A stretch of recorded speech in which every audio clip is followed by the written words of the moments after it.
हम लोग द्रव्य के गुण पढ़ रहे थे, द्रव्य की अवस्थाएं। तो उसमें नेक्स्ट टॉपिक है मौलिक प्रकृति के आधार पर द्रव्य का वर्गीकरण। तो पहला जो टाइप होता है द्रव्य का वो होता है ठोस, यानी सॉलिड। तो जो ठोस होते हैं इनका आकार और आयतन दोनों निश्चित होता है। वे पदार्थ जिनका आकार व आयतन निश्चित होता है उसे हम ठोस पदार्थ कहते हैं। तो द्रव्य की वह अवस्था जिसका आकार एवं आयतन दोनों निश्चित होते हैं वे ठोस कहलाते हैं, जैसे पत्थर, लकड़ी आदि। पत्थर, लकड़ी आदि। दूसरा है द्रव, यानी लिक्विड। तो वे पदार्थ जिनका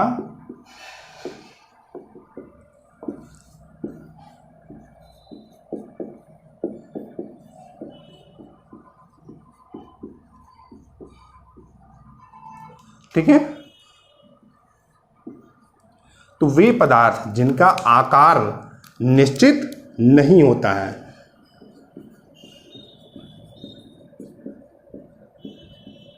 ठीक है, तथा आयतन निश्चित होता है, वे पदार्थ द्रव कहलाते हैं। जैसे पानी, शहद, अल्कोहल आदि।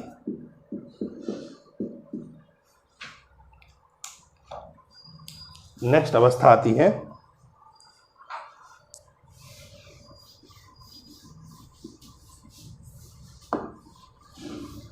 गैसीय अवस्था।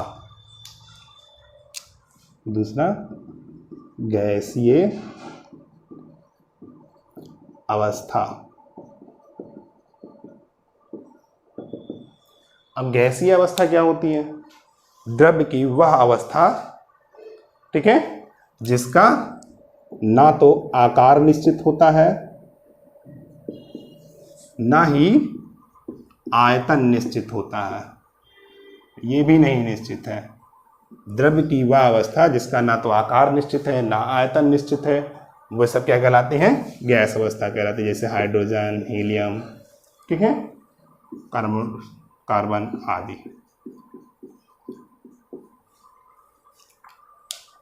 तो ये सब गैसीय अवस्था हो गई। C2 लिख दिया ना, CO2 ऑक्सीजन, ठीक, या जलवाष्प, ये सब क्या है? गैसीय अवस्था होती हैं, ठीक है। तीसरी अवस्था आती है प्लाज्मा। चौथी अवस्था है प्लाज्मा। प्लाज्मा द्रव्य की वह अवस्था है कि जब हम उसको टेम्परेचर बढ़ाते चले जाएं और बहुत अधिक बढ़ा दें, तो जब ताप बहुत अधिक हो जाएगा तो द्रव्य के जो परमाणु हैं वो आयनित अवस्था में चले जाते हैं। तो द्रव्य की वह अवस्था जिसमें उसके परमाणु आयनित अवस्था में होते हैं उसको हम प्लाज्मा कहते हैं। यह अवस्था विद्युत की सुचालक होती है, ठीक है। जैसे फ्लोरेन ट्यूब है, नियान बल्ब है, उसमें प्लाज्मा होता है। और पांचवी स्थिति है बोस-आइंस्टीन स्टैटिस्टिक्स। बोस-आइंस्टीन,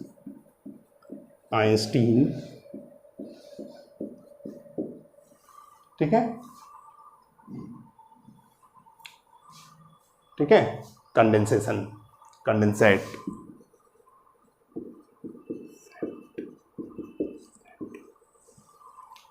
तो द्रव्य की वो अवस्था जिसमें अत्यधिक निम्न ताप पर, ठीक है, द्रव्य की जो अवस्था जो अत्यधिक निम्न ताप पर प्राप्त होती है उसको हम बोस-आइंस्टीन कंडेंसेट कहते हैं, ठीक है। तो हमने क्या कहा कि जो पदार्थ होते हैं वो मुख्यतः तीन तरीके के होते हैं। पहला ठोस। तो ठोस पदार्थ क्या होते हैं? द्रव्य की वह अवस्था जिसका आकार एवं आयतन दोनों निश्चित होता है उन्हें हम ठोस कहते हैं। जैसे पत्थर, लकड़ी, लोहा आदि, जो भी हम आसपास चीजें देखते रहते हैं जिन, ठीक है। तीसरी अवस्था होती है द्रव अवस्था जिसको हम लिक्विड कहते हैं, ठीक है। द्रव की वह अवस्था जिसका आयतन निश्चित होता है परंतु आकार निश्चित नहीं होता है उसको हम क्या कहेंगे, द्रव कहते हैं, जैसे जल, तेल, अल्कोहल, ठीक है, आदि। तीसरी अवस्था होती है गैस अवस्था। तो द्रव्य की वह अवस्था जिसका ना तो आकार निश्चित होता है ना तो आयतन निश्चित होता है उसको हम क्या कहते हैं, गैस कहते हैं। जैसे गैस है, अगरबत्ती जलाइए तो अगरबत्ती का धुआं क्या होगा, गैसियस स्टेट में होगा। तो उसको अगर एक छोटे से कमरे में रखोगे तो वो कमरा पूरा सुगंधित हो जाता है, लेकिन अगर उसको हम बड़े से हाल में भी लगा दें तो पूरा कमरा सुगंधित हो जाता है। इसलिए हम कहते हैं इसका तो ना तो आकार और ना ही आयतन कुछ भी निश्चित नहीं होता है। तो इसके उदाहरण क्या है, हाइड्रोजन, हीलियम, ऑक्सीजन, जलवाष्प आदि। इन तीन अवस्थाओं के अतिरिक्त कुछ दो और अवस्थाएं होती हैं जिनको हम प्लाज्मा और बोस-आइंस्टीन कंडेंसेट के नाम से जानते हैं। प्लाज्मा क्या है, द्रव्य की वह अवस्था जिसमें हम उसका ताप बढ़ा दें तो उसके जो परमाणु हैं वो आयनित अवस्था में चले जाते हैं, ठीक है, उसको हम प्लाज्मा कहते हैं। तो द्रव्य की वह अवस्था जिसमें उच्च ताप पर द्रव्य के परमाणु आयनित अवस्था में होते हैं उन्हें हम प्लाज्मा कहते हैं। यह अवस्था विद्युत की सुचालक होती है। फ्लोरीन ट्यूब या नियान बल्ब में प्लाज्मा होता है। बोस-आइंस्टीन कंडेंसेट क्या होता है, द्रव्य की वह अवस्था जो अत्यधिक निम्न ताप पर प्राप्त होती है उसे हम बोस-आइंस्टीन कंडेंसेट कहते हैं।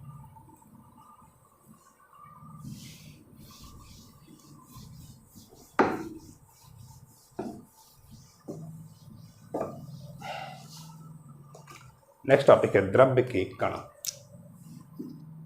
द्रव्य के कण, द्रव्य के कण क्या होते हैं, पहला अणु, दूसरा परमाणु। पदार्थ जो होते हैं बहुत ही छोटे छोटे कणों से मिलकर बने होते हैं, ठीक है, उनको हम अणु कहते हैं। अणु भी छोटे छोटे कणों से मिलकर होते हैं जिनको हम एटम कहते हैं। तो पहले हम समझते हैं एटम क्या होते हैं। एटम जो होते हैं, ठीक, एटम को की शब्द की जो उत्पत्ति हुई है वो ग्रीक वर्ड एटोमास से हुई है, जिसका कारण वह अर्थ होता है अविभाज्य, यानी जो अविभाज्य होता है। तो पदार्थ का वह छोटा से छोटा कण जो अविभाज्य होता है, ठीक है, जो स्वतंत्र अवस्था में नहीं रह सकता, ठीक है, और उसके सभी रासायनिक गुणधर्मों को, यानी जो भी पदार्थ है उसके सभी रासायनिक गुणधर्मों को प्रदर्शित करता है तथा रासायनिक अभिक्रिया में भाग लेता है, परमाणु कहलाता है। यानी परमाणु क्या होता है, किसी भी पदार्थ का वह छोटा से छोटा कण होता है जो कि स्वतंत्र अवस्था में नहीं रह सकता है तथा रासायनिक अभिक्रिया में भाग लेता है, उसको हम परमाणु कहते हैं, ठीक है। Atoms are the smallest particle of the substance which can not exist in free state. अणु यानी मॉलिक्यूल्स कहते हैं, ठीक है। तो सामान्यतया जो क्या होते हैं, अणु जो हैं वो दो या दो से अधिक परमाणुओं से मिलकर बने होते हैं। यानी क्या होते हैं, ये परस्पर रासायनिक आबंध बना के एक दूसरे से जुड़ जाते हैं, ठीक है। इसमें इंटरमॉलिक्यूलर फोर्स ऑफ अट्रैक्शन लगता है और ये जुड़ जाते हैं। तो अतः क्या हो गया, अणु जो है वो किसी भी तत्व अथवा यौगिक का वह सूक्ष्मतम कण है जो समान दशाओं में स्वतंत्र अवस्था में रह सकता है। जैसे हम ऑक्सीजन लिखते हैं ना, O2, तो इसमें क्या होता है, ऑक्सीजन के एक मॉलिक्यूल में दो एटम होते हैं, O2 का मतलब हुआ, ठीक है। तो मॉलिक्यूल्स क्या हो गए, molecules are the smallest particle of the substance which can exist in free state. तो द्रव्य के ये कण हो गए, अणु और परमाणु।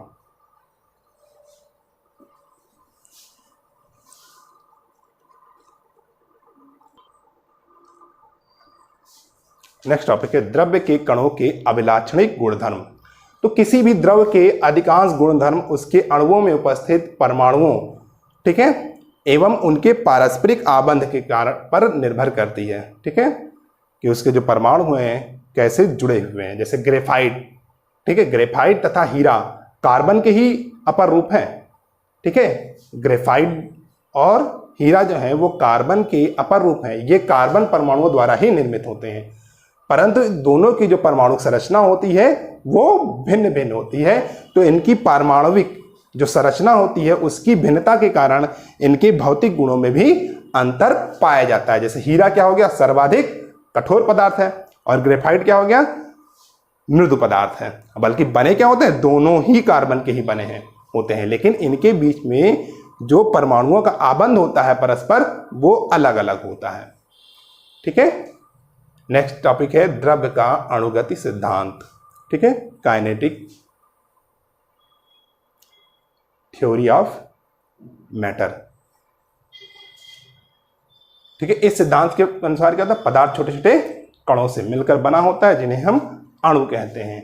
ठीक है, और जो अणु होते हैं उनमें वे सभी गुण विद्यमान होते हैं जो कि उस पदार्थ के होते हैं, जो उस पदार्थ के गुण होंगे जिस पदार्थ का वो अणु है। जैसे ऑक्सीजन, तो ऑक्सीजन का अणु क्या है, O2, तो O2 के वे सभी गुण होंगे वही होंगे जो ऑक्सीजन के यानी पैरेंट सब्सटेंस के होते हैं। अणुओं के मध्य परस्पर अंतराणविक अवकाश होता है, अणुओं के मध्य एक अंतराणविक बल लगता है। ठीक है, इसका डिटेल में डिस्कशन हम लोग नेक्स्ट वीडियो में करेंगे।